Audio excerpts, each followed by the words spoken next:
Hello students, last presentation में हमने postulates of new Darwinism cover किया था। इसमें हमारा छठवां पोस्टुलेट जो न्यू डार्विनिज्म थ्योरी का था वो रह गया है, उसे हम आज कवर करते हैं। लास्ट जो पोस्टुलेट है न्यू डार्विनिज्म की थ्योरी का वो है नेट रिप्रोडक्टिव डिफरेंशियल। तो नेट रिप्रोडक्टिव डिफरेंशियल मतलब हर एक स्पीसीज जो है वो चाहती है कि वो ज़्यादा से ज़्यादा प्रोजेनी जो है प्रोड्यूस करे दूसरे स्पीसीज के कंपैरिजन में। और एक और टर्म आता है रिप्रोडक्टिव कैपेसिटी।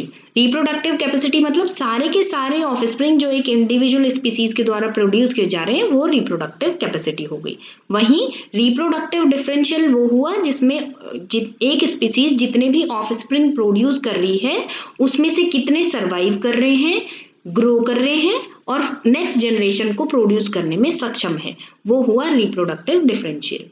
तो यहाँ पे हम देखें रिप्रोडक्टिव डिफरेंशियल के कारण बहुत सारे नई संरचनाएं जो है शारीरिक और जो भी फिजियोलॉजिकल बिहेवियरल चेंजेस जो है इंडिविजुअल में नजर आते हैं।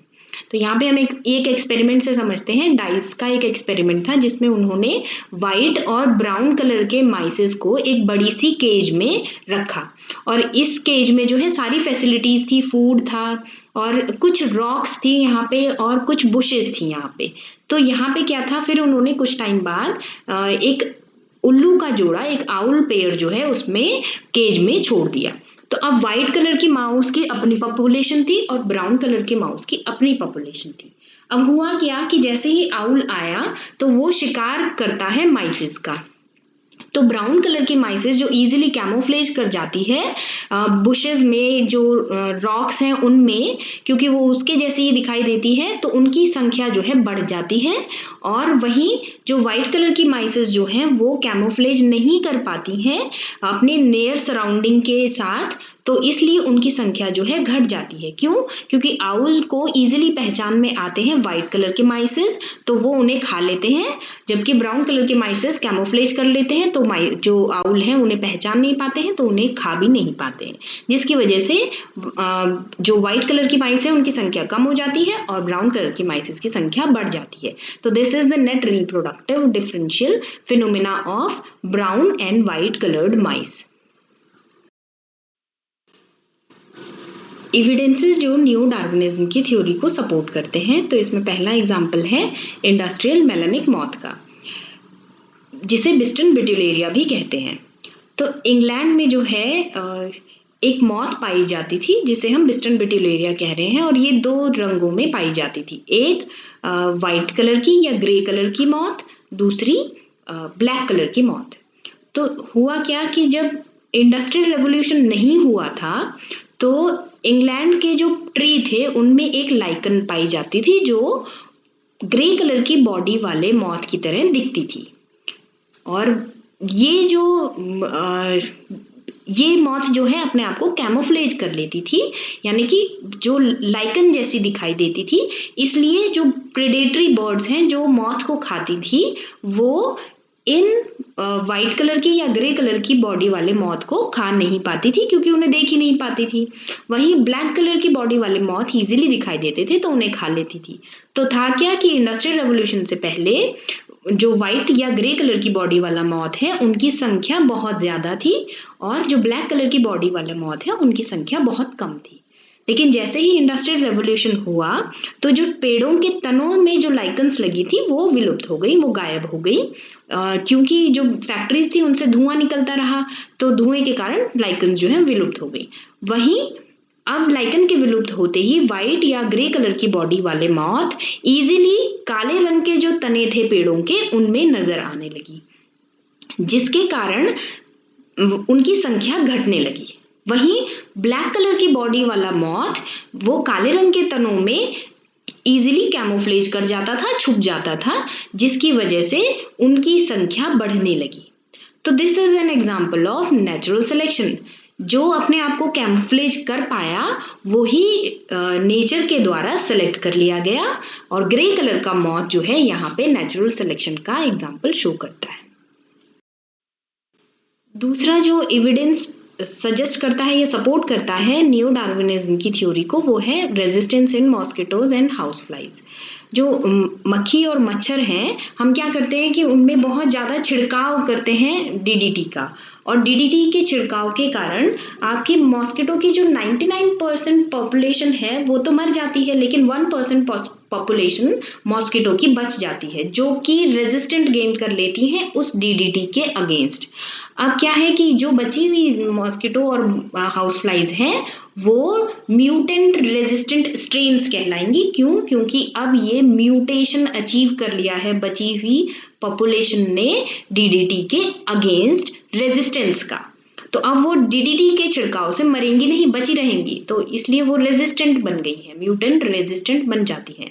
और इसी वजह से ये जो है एक तरीके का आर्टिफिशियल सिलेक्शन का एग्जाम्पल बन जाता है जो हमारे द्वारा क्रिएट करे गए हैं।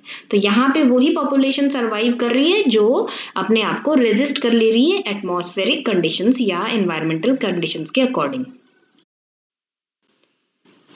लिडोबर्ग्स रेप्लिका प्लेटिंग एक्सपेरिमेंट भी एक एविडेंस है जो सपोर्ट करता है नियो डार्विनिज्म की थ्योरी को। ये जो एक्सपेरिमेंट है ये जोशुआ लिडोबर्ग एंड एस्थर लिडोबर्ग, जो कि हस्बैंड वाइफ थे और साइंटिस्ट थे, कोलैबोरेशन में काम कर रहे थे, इन्होंने इस्चीरिया कोलाई के ऊपर किया था, जिसमें कि इन्होंने इस्चीरिया कोलाई को एंटीबायोटिक पेनिसिलिन के अगेंस्ट उनकी रेजिस्टिविटी चेक की।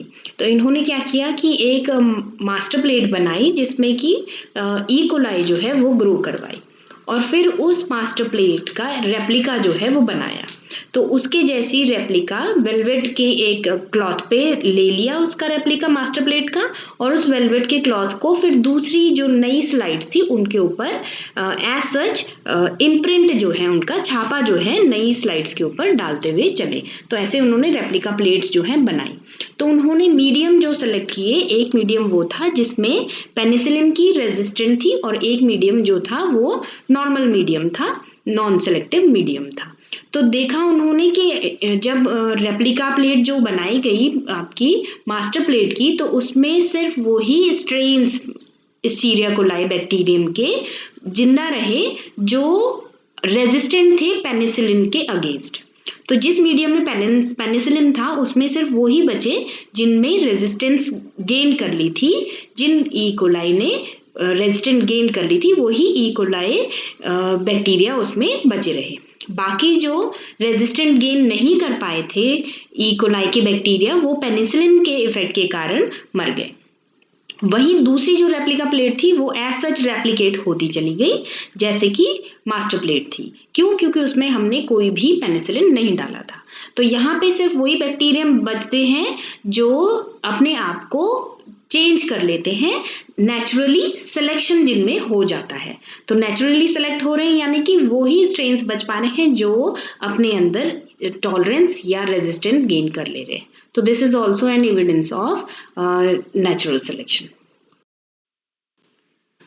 फ्लक्चुएशन टेस्ट एक्सपेरिमेंट भी एविडेंस है जो नियो डार्विनिज्म की थ्योरी को सपोर्ट करता है। इसमें सल्वाडोर लूरिया और मैक्स डेलब्रुक जो हैं उन्होंने ई कोलाई और बैक्टीरियोफेज जो है यानी कि बैक्टीरिया और वायरस को एक साथ कल्चर किया।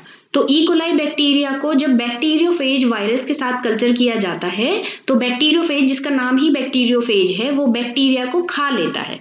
तो ये वायरस, बैक्टीरियोफेज वायरस, सारे ई कोलाई को खा ले रहा है। तो इन्होंने ये जो कल्चर किया तो इसमें इन्होंने देखा कि कई जनरेशन बाद कुछ ऐसे ई कोलाई थे जो बैक्टीरियोफेज के अगेंस्ट जिनमें रेजिस्टेंस आ गई है। तो अब वो जो नए ई कोलाई थे जो कि अपने आप को बचा ले रहे थे बैक्टीरियोफेज से, उनकी भी एक अपनी नई कॉलोनी बन गई है। तो इस तरीके से हम देख रहे हैं कि इस एक्सपेरिमेंट में वो ही ई कोलाई बच पा रहे हैं जो अपने आप को, अपने अंदर म्यूटेशन ला रहे हैं, अपने अंदर कुछ बदलाव ला रहे हैं और अपने जो रेसेसिव कैरेक्टर्स हैं उनको उभार दे रहे हैं। तो अब वो बैक्टीरियोफेज से बच पा रहे हैं। तो नेचुरल सिलेक्शन में भी यही रिप्रेजेंट होता है कि सिर्फ वही स्पीसीज जो है इस जनरेशन से नेक्स्ट जनरेशन और नेक्स्ट जनरेशन तक जा पाती हैं जो फिट होती हैं। तो यहाँ पे फिट जो हैं वही हो पा रहे हैं जो अपने अंदर रेजिस्टेंट गेन कर पा रहे हैं बैक्टीरियोफेज वायरस के against. That's all about Neo Darwinism. Thank you.